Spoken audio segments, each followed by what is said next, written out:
Buenas noches, con todos. Esta oportunidad vamos a desarrollar los ejercicios tomados el examen de hoy, o bueno, el examen de ayer, pues estamos a las 3 de la mañana, y de la Universidad Nacional del Callao. Vamos a enfocarnos en los cursos de Química y Biología. Bueno, la 38 dice lo siguiente. Nos piden hallar qué moléculas tienen enlace puente hidrógeno. Este corresponde al tema de las fuerzas intermoleculares, ¿no? Fuerzas intermoleculares, donde encontramos por ejemplo, al dipolo-dipolo, a las fuerzas de London y también las fuerzas Young dipolo, por ejemplo, ¿no? Y entre esas fuerzas intermoleculares están los enlaces puentes de hidrógeno, ¿no? Entonces acá vamos a poner enlaces puentes de hidrógeno.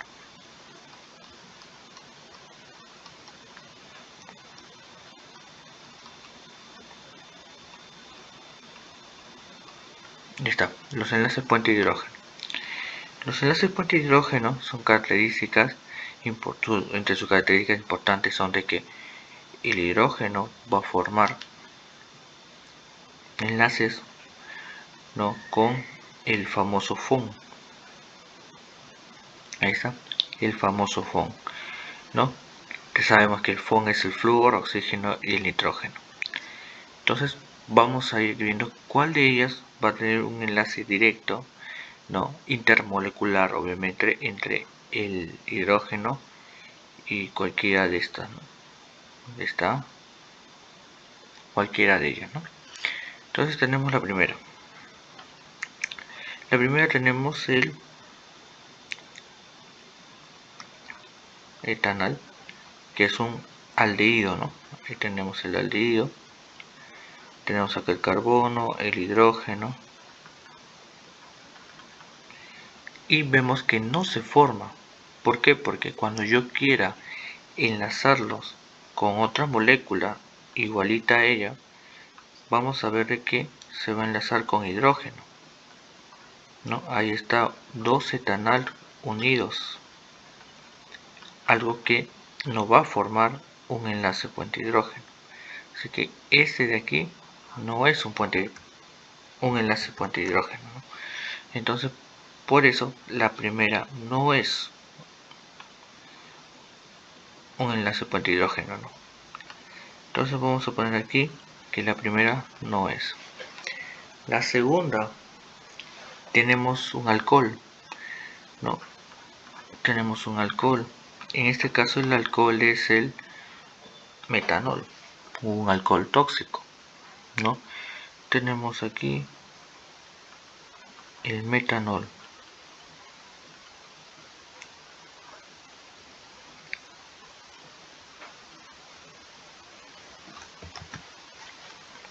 Y el metanol sí cumple, ¿no?, el enlace puente hidrógeno.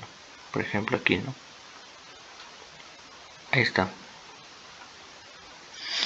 Entonces, acá voy a borrar acá esta parte y para resaltarlo voy a poner el enlace, ¿no? El enlace puente hidrógeno. Acá lo voy a borrar.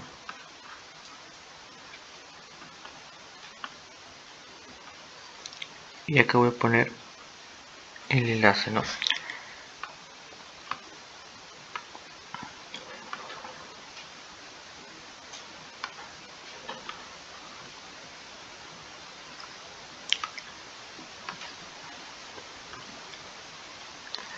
Acá tenemos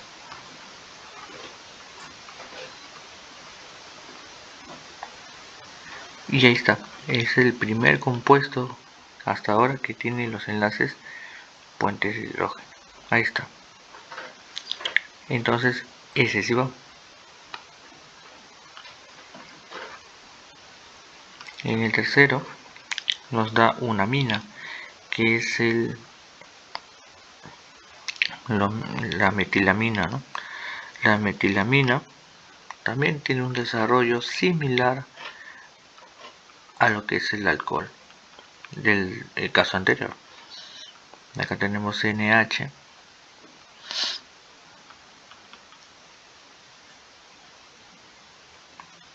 y vamos a enlazarlo.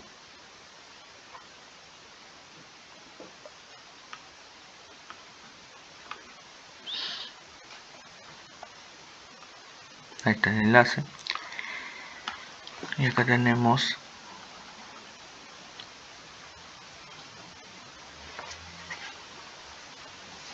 el segundo enlace puente de hidrógeno. Ahí está.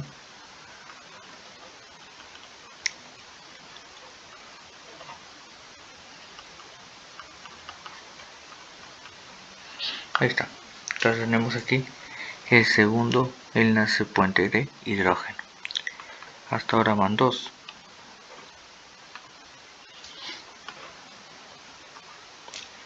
Y acá tenemos una cetona, ¿no? Es una propanona, ¿no? Vamos a poner el caso 4.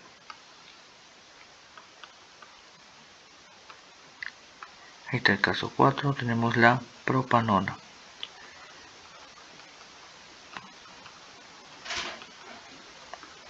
Ahí está. Se forma un doble enlace y acá tenemos H y H.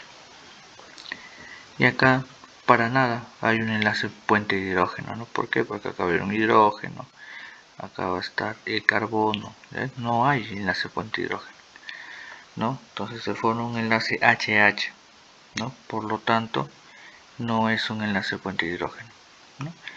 Entonces este descartado y la respuesta sería la A, ¿no? Tenemos 2 y tenemos el caso 3 que serían los enlaces puente de hidrógeno. Entonces vamos a poner el segundo.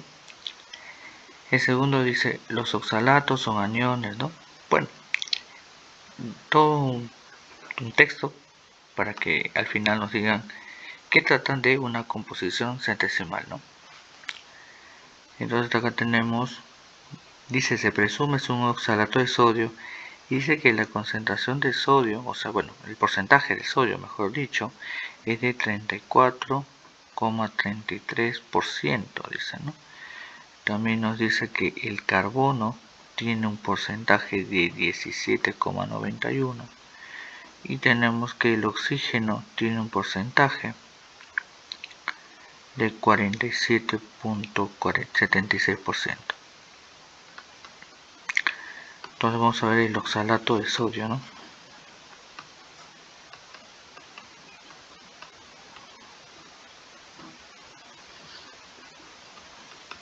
Mira.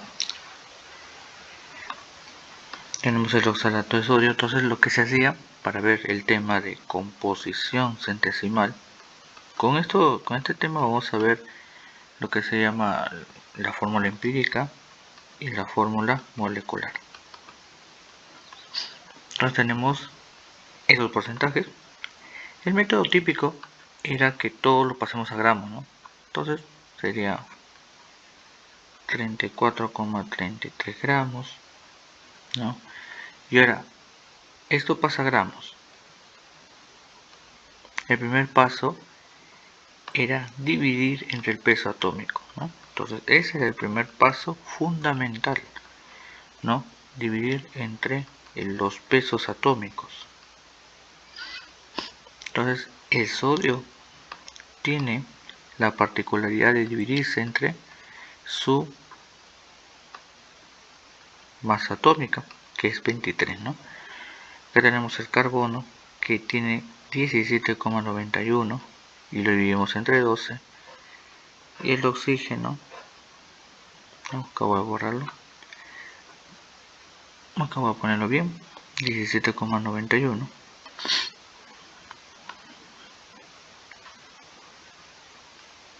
Ahí está.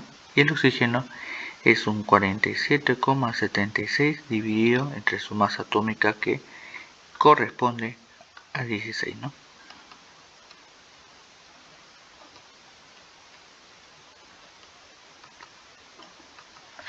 Entonces vamos a dividir cada uno, ¿no? Vamos a ver que da unas, bueno, masa decimal de hecho, ¿no? pero siempre hay que redondearlo, ¿no? Sería 1.5 o 1.49, vamos a ponerlo así, ¿no? 1,49. Ahora 17.91 lo divides entre 12, también te va a salir 1,49. Y 47.76 entre 16 sale 2,98. Entonces vamos a dividir entre el tercer paso, ¿no? Primero transformar los gramos, el segundo es dividir entre el peso atómico y luego dividir entre el menor. Entre el menor de todos esos resultados, ¿no? Bueno, hay dos candidatos, porque sale lo mismo, 1.49.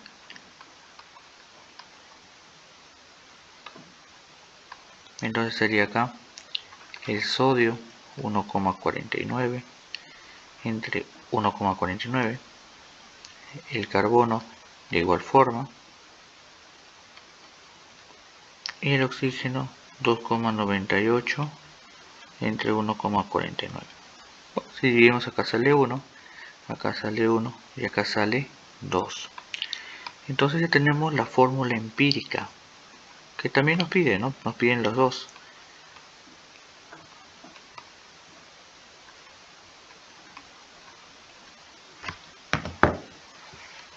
Ahí está. Entonces la fórmula empírica, ¿no? Si yo lo quiero plasmar,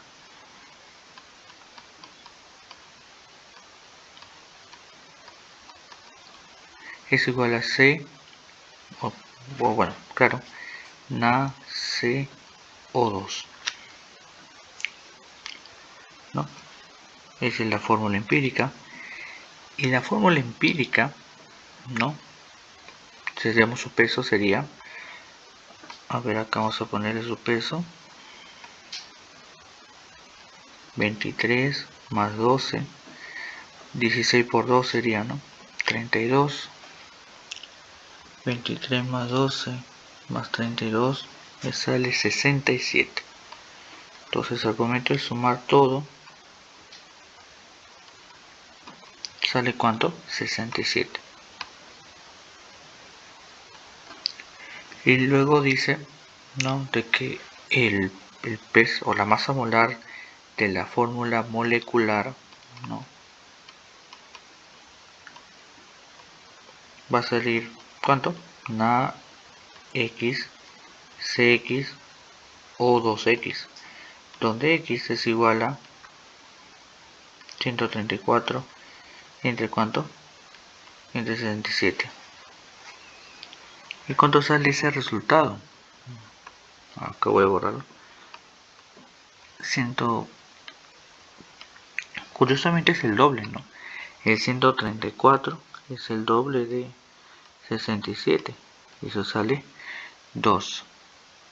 ¿No? Entonces, por lo tanto, ¿no? Para culminar el ejercicio, ¿cuál sería la fórmula molecular?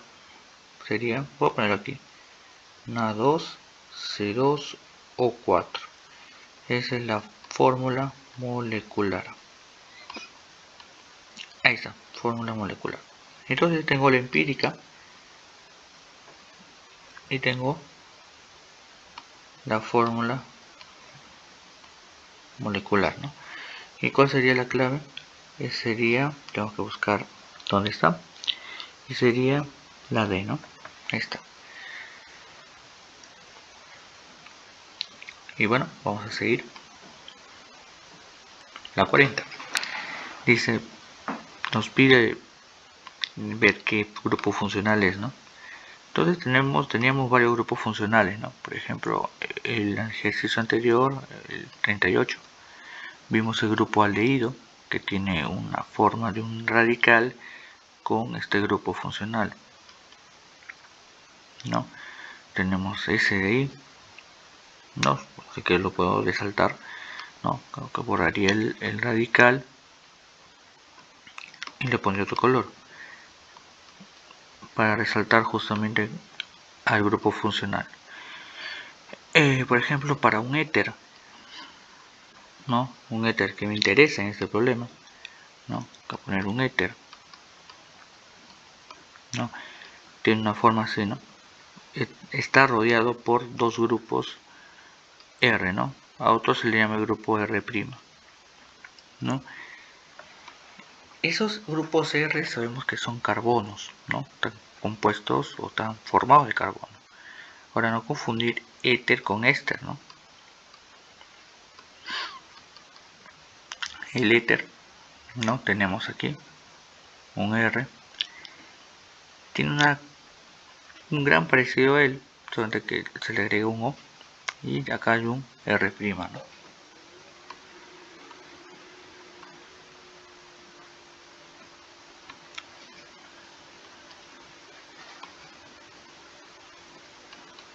Ahí está.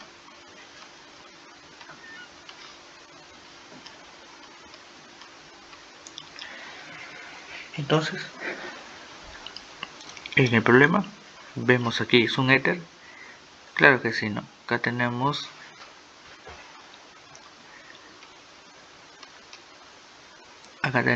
el grupo funcional,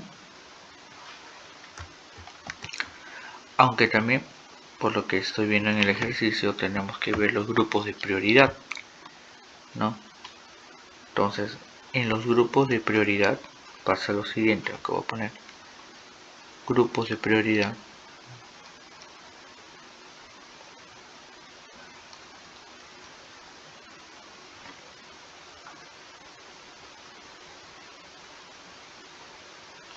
A ver, grupos de prioridad.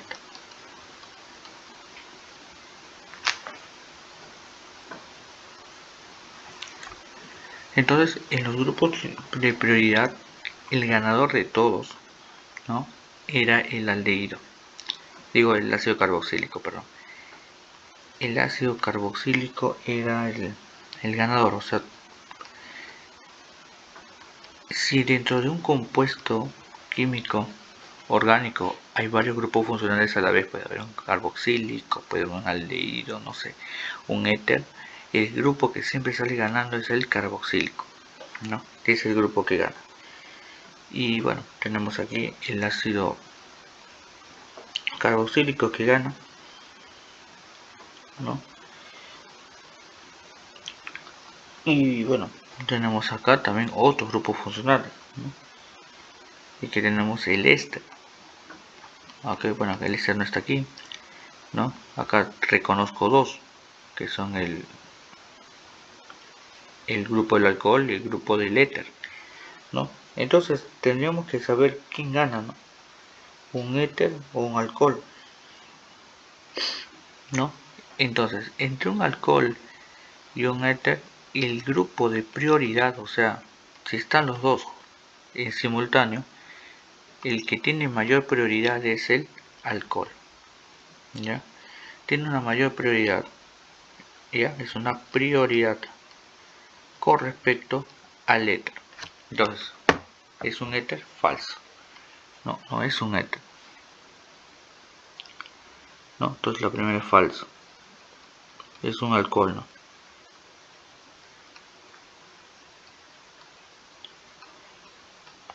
El número 2, tenemos el bromo está en la posición 1.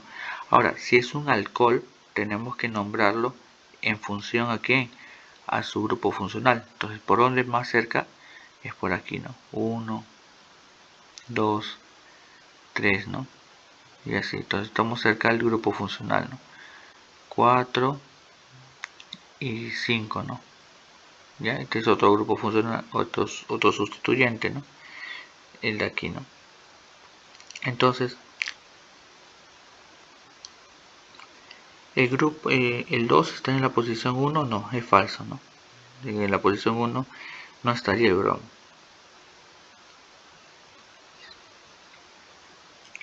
Entonces, acá dice, su nombre es 5 bromo, 4 etoxi, ¿no?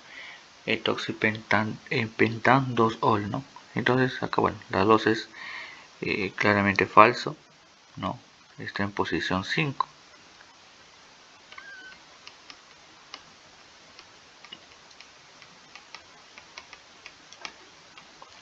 Y el 3, bueno, nombramos, ¿no? Vamos a ir nombrando. En el 3 tenemos un grupo funcional, ¿no? Tenemos el bromo, tenemos el Br, ¿no? Que es este de aquí, ¿no? Lo voy a borrar. Ya voy a poner los sustituyentes, ¿ya? De color azul. Acá está el otro grupo sustituyente y sería, ordenamos siempre de acuerdo al alfabeto, ¿no? Desde el bromo, que empieza con B, y este es el etoxi, ¿no? Etoxi viene por este grupo funcional. Cada vez que un éter, ¿no? Cada vez que un éter sea un sustituyente va a llamarse etoxi, metoxi, propoxi y así, ¿no? Entonces se va a llamar de acuerdo a cuántos carbonos hay contenidos, ¿no? Entonces como hay dos se llama etoxi. Entonces sería 5 bromo porque está en el por orden alfabético, ¿no? 5 bromo. Le sigue, ¿dónde cae ese etoxi? En 4, ¿no? 4 etoxi. Pentan porque son 5 carbonos en la cadena principal. Y el grupo alcohol cae en el posición 2, ¿no? Por lo tanto es verdadero, ¿no? Sería falso, falso, verdadero, ¿ya? Esa sería la respuesta, ¿ya? Entonces no era un éter sino un alcohol. En el caso de que los alcoholes funcionen como sustituyentes, ¿ya? En tal caso sea así, ¿ya? Su grupo sustituyente, digamos, como sustituyente va a cambiar de nombre, ya no se va a llamar alcohol, no hidroxi, ¿ya?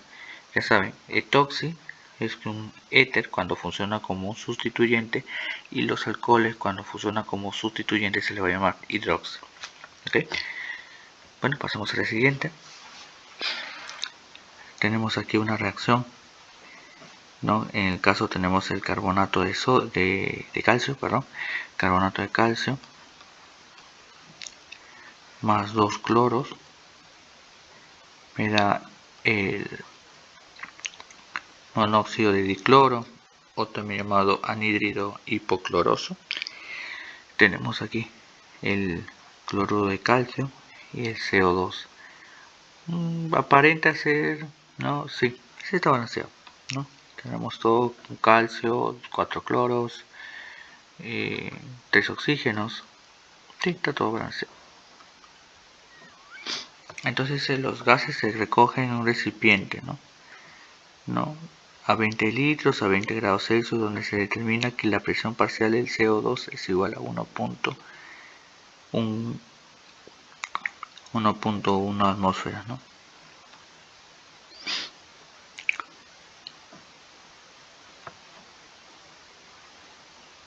Bien, entonces tenemos acá una muestra de 100 gramos impura, dice, ¿no? De carbonato de calcio con 150 gramos de cloro, ¿no? Y te pide el porcentaje de pureza, ¿no? Tenemos ese porcentaje de pureza. Entonces, bueno, vamos a ver. Yo sé que con la presión parcial, ¿no? Con la presión parcial del CO2, ¿no? Es igual a ¿quién? A ver, hay que tener mucho cuidado aquí. La presión parcial del CO2, como está en estado gaseoso, cumple, ¿no? La ecuación de los gases ideales. Algo que, por ejemplo, este carbonato de calcio no puede cumplir porque está en estado sólido, ¿no? Entonces acá sería el famosísimo pavo ratón, ¿no? El famoso pavo ratón. Es lo que se va a utilizar. ¿Para qué? Para hallar los moles de CO2. ¿No? ¿Por qué? Porque con la presión parcial del CO2 voy a hallar los moles de CO2. Entonces, bueno, vamos a seguir acá. Presión parcial de CO2 por el volumen es igual a la constante de los gases ideales por la temperatura por, ojo aquí, el número de moles de CO2. ¿Está bien? Solamente me importa el CO2, ¿no? Porque gracias a ese compuesto voy a poder hallar la impureza del carbonato de calcio. Entonces, bueno, vamos a ir viendo. Podemos hallar con los moles.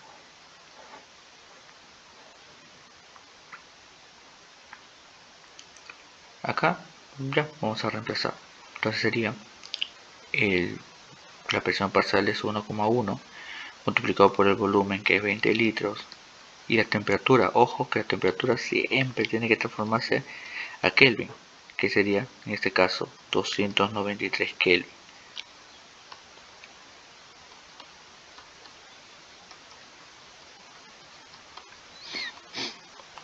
Eso igual a la constante de los gases ideales, que sería 0,082 por la temperatura, que vale 293 por el número de moles, que no se sabe cuánto es, pero es lo que vamos a ir hallando.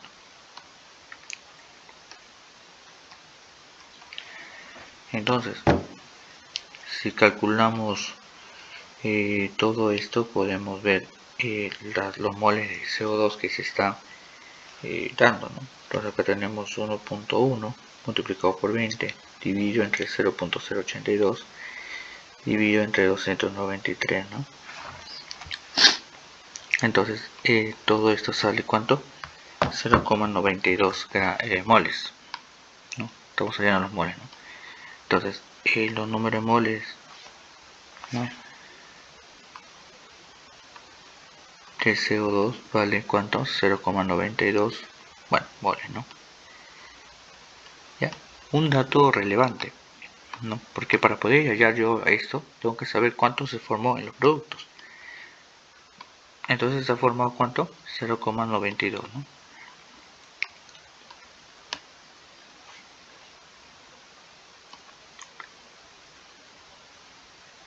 Acá voy a poner 0,92. Como está balanceado, acá hay un 1, acá sería un mol. Y acá sería mol también, ¿no? Ahí está, mol, mol. Ahora el detalle va a ser, ¿no?, cuánto voy a tener de carbonato de calcio, ¿no? Entonces para ello tengo que hallar ¿qué cosa? La cantidad de cloro, ¿no? En este caso voy a poner lo siguiente, X, y acá voy a poner su masa. ¿Cuánto es la masa del cloro 2? Sería multiplicar 35,5 por 2, que sería 71. Y bueno, aplicamos la regla de 3. Ahí está, para poder hallar la respuesta. Yo acá hago un apartado un poquito así, y acá voy a poner X es igual a 142 multiplicado por 0,92, ¿no? Ya, tengo que hallar los gramos de cloro 2 que se está formando. Entonces pongo 142 por 0.92, me da 130.64.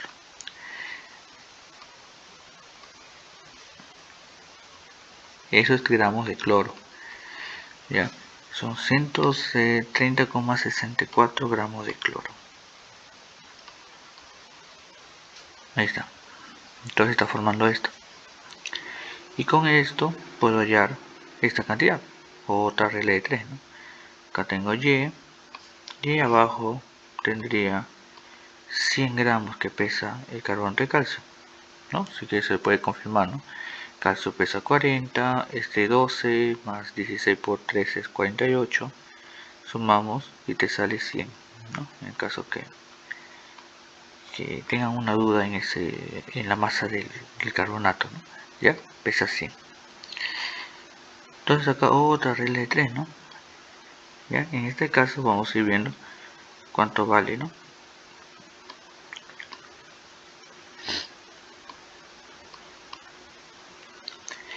Entonces equivale 130,64.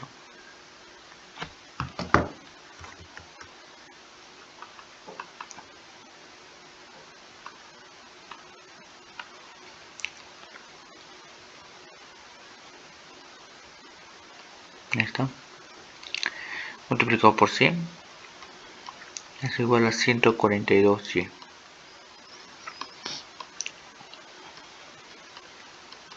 Ahí está.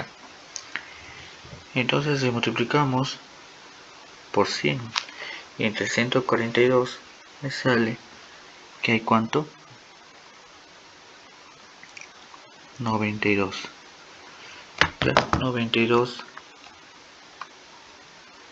gramos de carbonato de calcio, ¿no? Entonces 92 gramos debería ser más o menos, vamos a poner aquí 92, y ese 92% o 92 gramos vendría a ser casi el 92%, ¿no? ¿Ya? Entonces vamos a poner aquí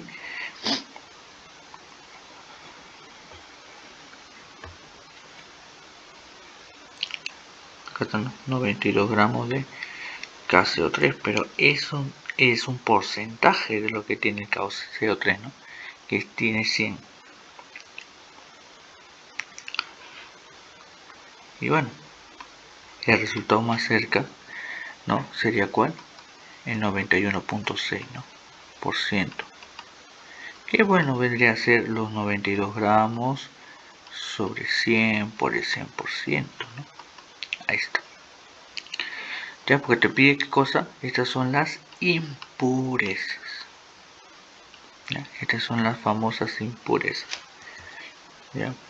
Las famosísimas impurezas. Ya, listo. Entonces la respuesta es 91.6. Ya está.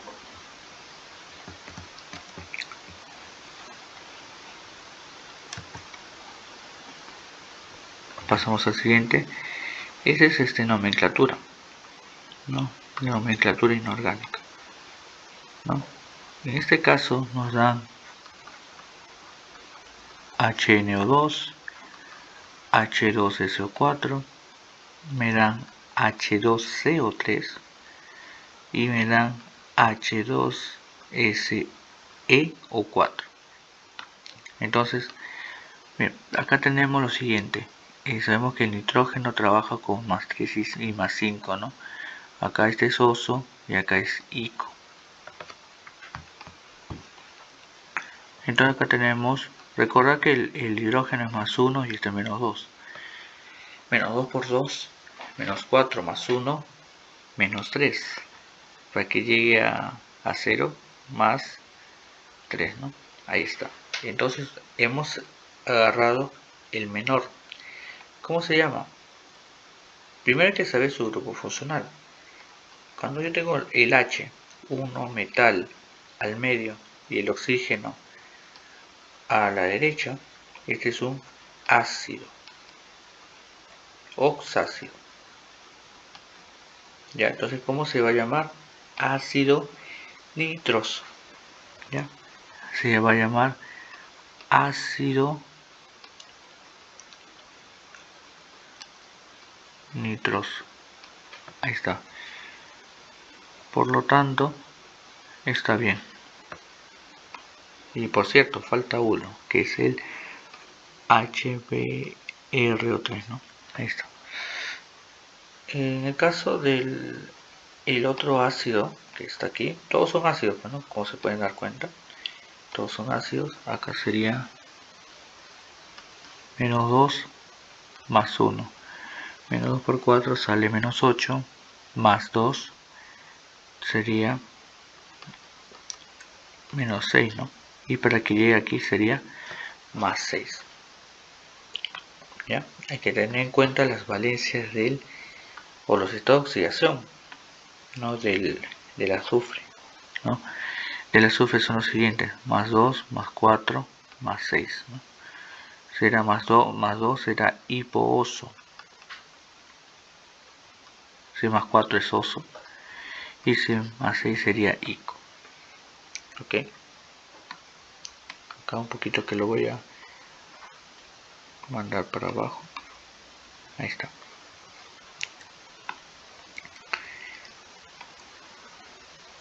Entonces, como estamos trabajando en este caso con el mayor, sería ácido sulfúrico.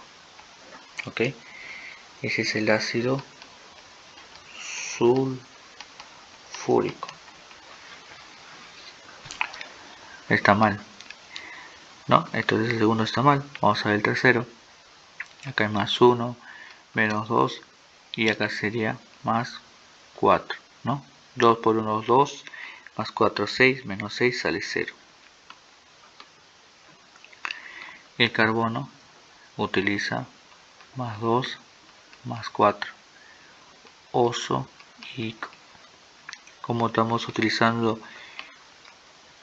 el mayor, se va a llamar ácido carbónico, ¿no? Entonces acá está bien. El otro es el selenio, ¿no? Entonces el selenio, igualito, ¿no? Menos 2, más 1 y más 6. Igualito que el azufre, ¿no? Entonces, como se agarró el mayor, sería ácido selénico, ¿no? Ahora, está en otra nomenclatura, ¿no? Entonces sería, a ver, como son 4 oxígenos, sería tetraoxo, ¿ya? Tetras viene de 4, oxo viene de oxígeno, ¿no? Y ahí selenato, ¿no? Si fuese bromo hubiese sido bromato, ¿no? Pero te viene en ato. De, ¿cuántos hidrógenos hay? 2, dihidrógeno. Por lo tanto, está bien. Y el último, el brómico, ¿no? Acá tenemos menos 2, acá sería más 5 y más 1.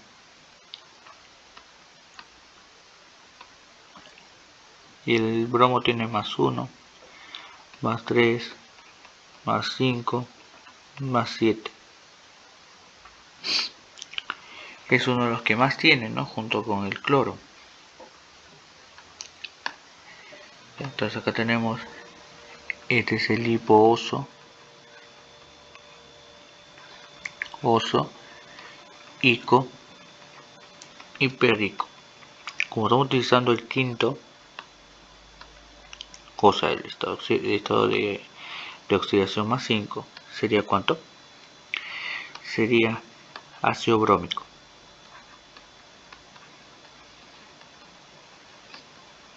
Ahí está. Por lo tanto está bien. Y la respuesta sería 4. ¿no? Hay 4. A excepción del ácido sulfúrico, todos estaban bien. ¿no? Entonces, esa es la parte de inorgánica, que es un tema que viene bastante. Entonces, hay que estudiarlo a profundidad, ¿no?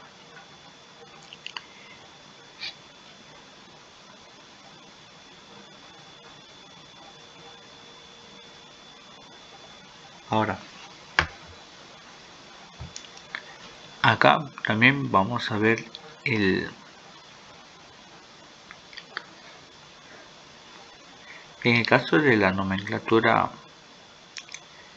¿dónde está? Esta es la nomenclatura Johnny, YUPAC, ¿no? Entonces acá hay un error, ¿no? Por lo que me puedo percatar, porque en el tetraoxoselenato se le pone, ¿no? Se le pone el número en romano. En este caso el selenio está utilizando con el 6, ¿no? Sería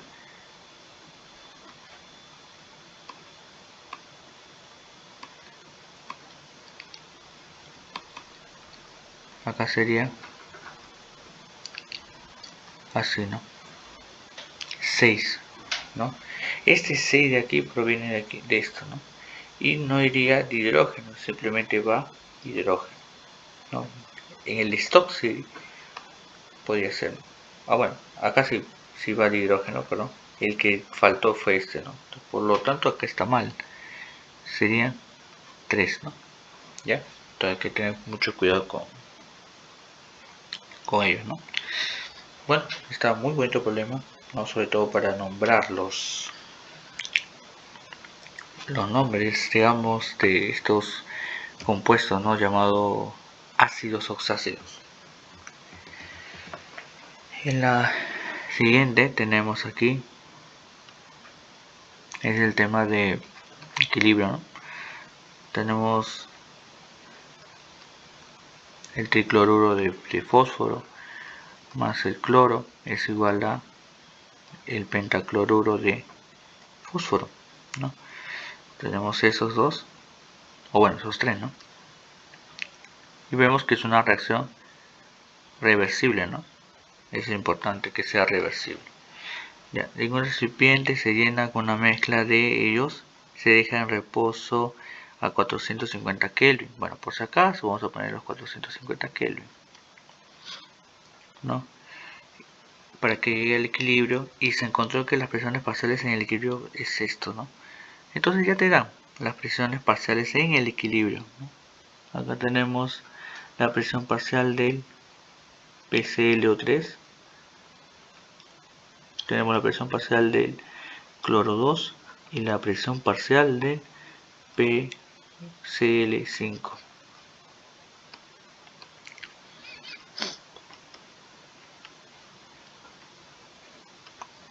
Acá tenemos sus datos, 0,124, acá sería 0,157 y 0,30. Eso, ojo, está en el equilibrio, ¿no? Eso es el dato del problema, ¿no? Eso está en equilibrio.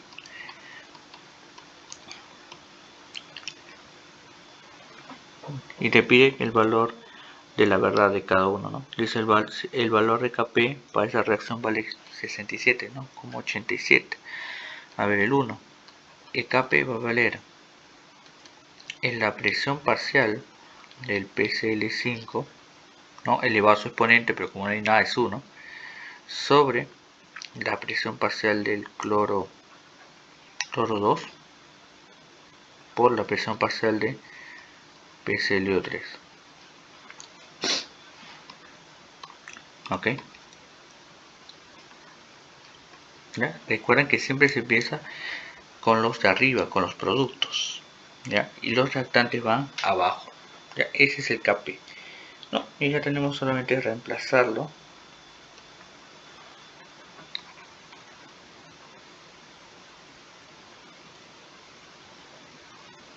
Ahí está, 0,124.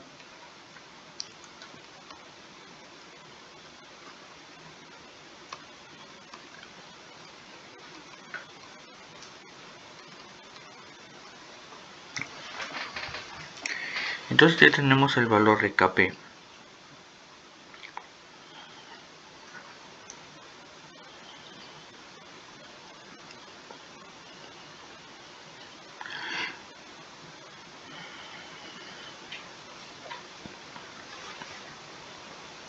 Entonces aquí, calculando todo, Kp vale 2.63, no se le aproxima para nada a lo establecido en la primera proposición, ¿no? Entonces falso. Luego dice, en esta reacción Kp es igual a Kc. A ver, vamos a ver. Acá hay un mol y acá, sumado 1 más 1, hay 2 moles. Ahí está. Entonces lo primero es falso. A ver, hay una fórmula importante que es la siguiente. Dice que el valor de Kp es igual a Kc multiplicado por R por T al número de, o la diferencia de moles, ¿no? Entonces, para que Kp sea igual a Kc, todo lo de aquí tiene que ser 1, ¿no? Ok, 1. Y para que todo esto sea 1, el triángulo de n tendría que ser ¿cuánto? 0. Es decir, que la diferencia de moles tendría que ser 0, pero acá no, bueno, 1 menos 2 no me da 0, así que falso también, no son iguales. Y en la C, si se modifica la temperatura, ¿no? Dice, los valores de las concentraciones en el equipo varían. A ver, si varía la temperatura. En este caso, como no estoy viendo si es endotérmica o exotérmica, al menos que el ejercicio me lo diga. A ver, el tricloruro de fósforo reacciona mediante esto, ¿no? Bueno, como no hay nada, no, como no encuentro nada, en la 3, ¿cuál sería? Vamos a poner aquí la 2, ¿no? Esta es la 1, ¿no? Que salió, y esta es la 2. En este caso la 3.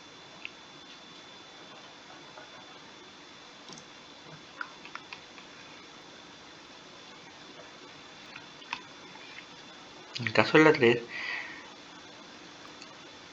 si se modifica la temperatura, los valores, las concentraciones varían. Sí. No, la temperatura es un factor que hace que las concentraciones se modifiquen su valor, ¿no? Ya, esto es verdadero. No tanto es falso, falso, verdadero.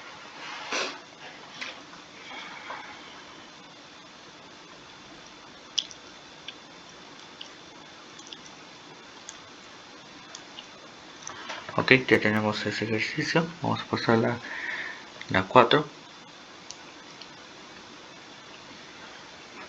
Dice, si en el plasma sanguíneo, dice, ¿no? En el plasma sanguíneo tenemos, bueno, actúa un amortiguador formado por ácido carbónico y el ion bicarbonato, ¿no? Con pKa igual a 6,3 y la relación entre H3 o más y el ácido es 11,3, ¿no? Determinar el pH, ¿no? Vamos a ver. Entonces esto me hace acordar a que tengo que formar acá el ácido. Ahí está, ¿no? Vamos a formar el ácido, ¿no? Y lo que pasa con acá tenemos el agua, digamos, y acá se va a perder 1 y acá H3 o más, ¿no? Entonces esa es la teoría de Bronsted-Lowry, ¿no? que es muy importante, ¿no? Entonces decía que un ácido pierde, esta sería la base conjugada, y en este caso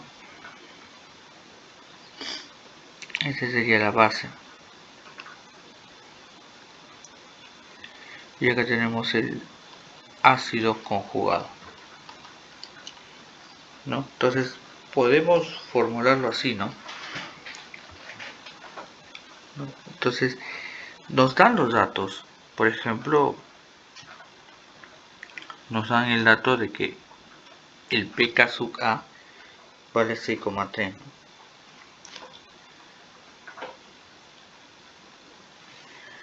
¿no? Y también nos da una relación entre el bicarbonato y el ácido carbónico, ¿no? Entonces mira, justo acá está la base conjugada, ¿no? Y acá está el ácido, ¿no? Justo, ¿no? Entonces esta relación es la relación entre ambas, ¿no? Entre HCO3, o sea, bicarbonato, y el H2CO3. Esa relación, ¿cuánto vale? 11,3, ¿no? Entonces ya tenemos todos los datos, solamente reemplazar, ¿no? pH es igual a pK sub A, ¿no? Esta es la ecuación de Henderson-Hasselbalch, ¿no? Que es importante también, ¿no?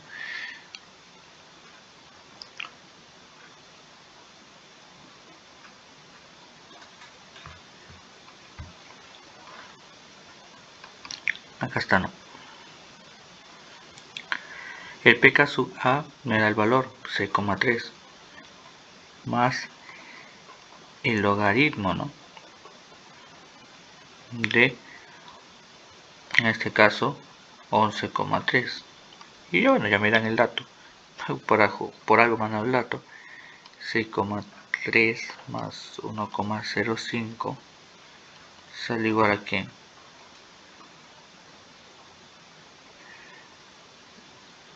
saldría 7,35. Y ya está. Esa era la respuesta nomás, ¿no? Entonces, con saber la base conjugada y el ácido, teníamos una relación entre ambos, ¿no? Y bueno, vamos a empezar con biología.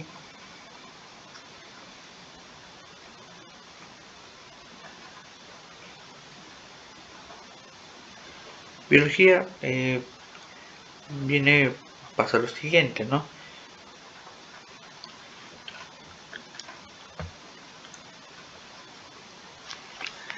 Dice, la actividad celular, ¿no?, depende estrechamente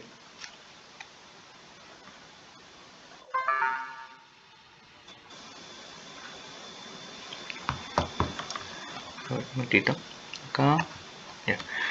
La actividad celular depende estrechamente del control genético ejercido, ¿no?, desde el núcleo mediante la regulación de síntesis proteica, ¿no? Entonces, acá te habla de, por ejemplo, de los poros de la envoltura nuclear, ¿no? Ahí está, ¿no? Entonces, como un poro, como nosotros tenemos poros, los poríferos tienen poros, entonces esos poros permiten un paso, ¿no? O es como un canal, ¿no?, entre pasos de sustancias, ¿no? ¿Está bien? En este caso, lo que va a hacer el poro nuclear va a permitir algo importante. Permite que el ARN mensajero que se forma, ¿no?, en el núcleo, gracias al proceso de la transcripción, ¿no? ¿Ya? Esto se forma en la transcripción. Permite que el ARN mensajero pase al citoplasma, ¿no?, y que se forme o que se dé el otro proceso importante del dogma de la biología molecular, que es la traducción. Es decir, que ese ARN mensajero va a traducirse ¿en qué? En proteínas. ¿Ya? ¿Ya? Entonces es importante porque ese ARN tiene que traducirse, es como si fuese un idioma, y en el citoplasma lo traduce ese idioma en forma de proteínas, ¿no? ¿Está bien? Entonces, ¿qué sería la clave? Entonces, si todo esto falla, o sea, si falla todo lo que le he mencionado anteriormente, ¿qué pasaría? Se dificultaría el intercambio del ARN, en este caso mensajero, ¿no?, y proteínas entre el núcleo y el citoplasma. ¿Ok? Esas proteínas que, por ejemplo, supongo que está aquí, ¿no?, el ARN mensajero, ¿no?, vamos que está por acá, vamos a poner este color, ¿no? Acá está el ARN mensajero, pasa al citoplasma, ¿no?, se traduce y regresa, ¿no?, regresa al núcleo, ¿no?, ya con las proteínas necesarias para la fabricación otra vez, ¿no?, del material genético. Entonces todo es un ciclo, ¿no? Y ese poro nuclear, ¿no?, ayuda, ¿no?, ayuda a su fabricación, ¿no? Entonces, cuando falla el poro nuclear, también tendría que fallar, lastimosamente, todo este proceso importantísimo del dogma central de la biología molecular, que sería la transcripción y la traducción. Ellos dos fallarían, ¿no? Entonces no habría síntesis de proteínas, no habría síntesis de material genético, ¿no? Entonces todo fallaría.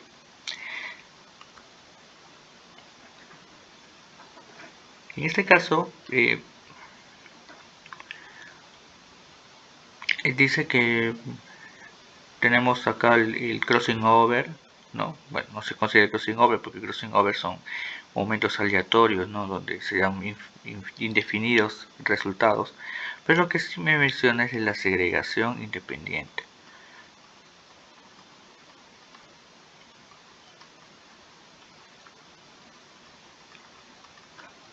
¿No?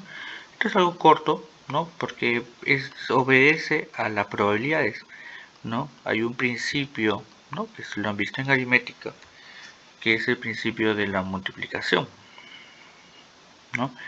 Entonces el principio de la multiplicación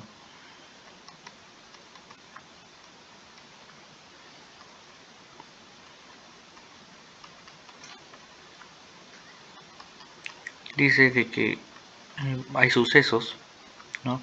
Que uno es independiente del otro, ¿no? Entonces sucesos independientes. Es decir, que un suceso ocurra y que otro ocurra, ambos son independientes entre sí, ¿no? Por ejemplo, dice que hay 4 pares de cromosomas, ¿no? Entonces, en el primero hay 2 opciones, ¿no? Porque dice que son heterocigotos, ¿no? A y A. Entonces, en el primero hay 2 posibilidades.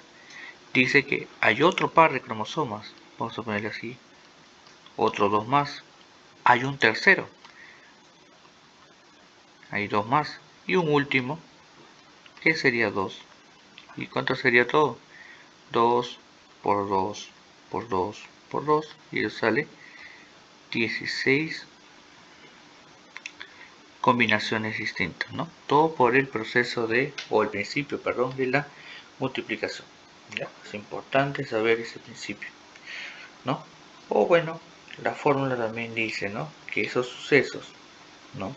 También se da por 2 elevado a la n, donde n es los pares de cromosomas.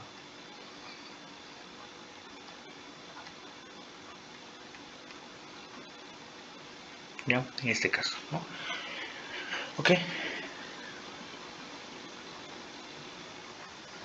Vamos a ver la siguiente.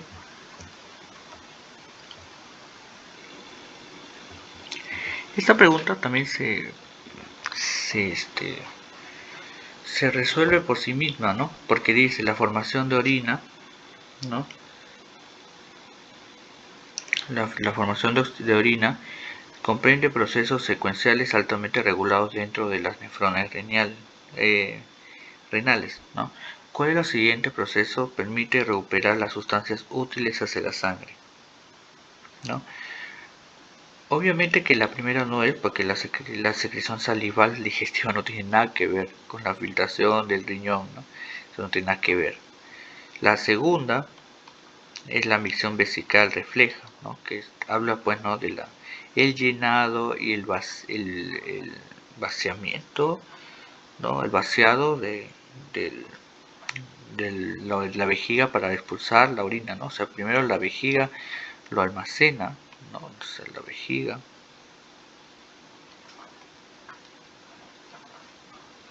¿no? Almacena,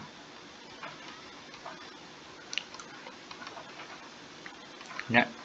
La almacena y luego vacía, ¿no? Hace un vaciado, ¿no? ¿Está bien? Entonces primero almacena y hace un vaciado, ¿no? Entonces ese es el proceso de micción vesical.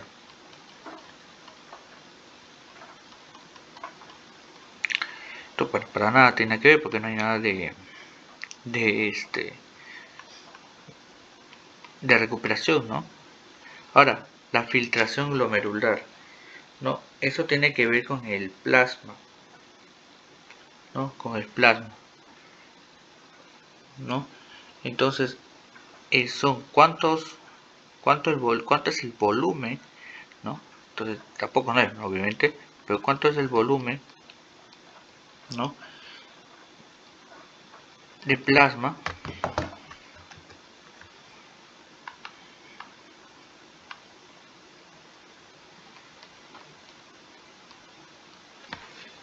¿no? El volumen de plasma, ¿no? Sanguíneo, que es filtrado por los riñones, ¿no? Entonces, pues tampoco,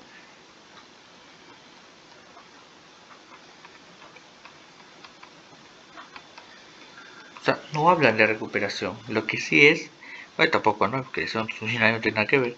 Y la resorción tubular, sí, ¿no? Eso permite poder recuperar aminoácidos, ¿no? Poder recuperar líquidos, ¿no? Importantes, ¿no? Y devolverlos a la sangre, ¿ya? Entonces la respuesta en este caso es la hidrina, ¿ok? Durante el periodo, durante el ciclo ovárico, el folículo dominante expresa cambios estructurales y funcionales que garantiza el éxito de la ovulación, ¿no? Dice, ¿cuál es la consecuencia inmediata, ¿no? de la ruptura? O sea, te está diciendo al toque, es decir, que bien pase la ruptura del folículo de Graf, ¿no? ¿Cuál es el suceso que ocurre inmediatamente después de la ruptura, ¿no? Entonces, acá dice incremento inmediato en la producción de inhibina por el folículo roto, ¿no? Entonces, la A no es porque no hay incremento.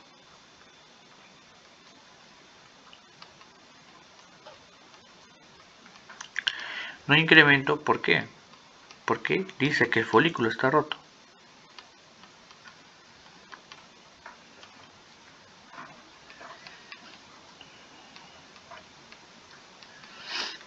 El B.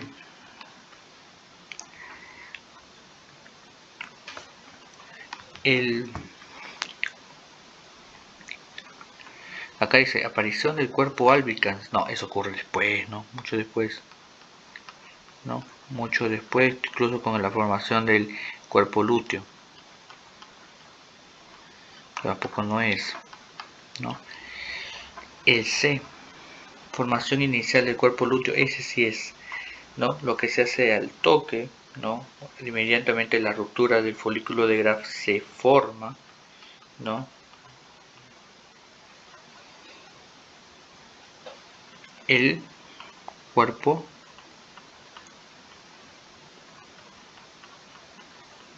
lúteo, ¿no? Implantación del embrión en el útero, ¿no? Eso tenía que ver fecundación. Y descamación del endometrio también se daría, ¿no?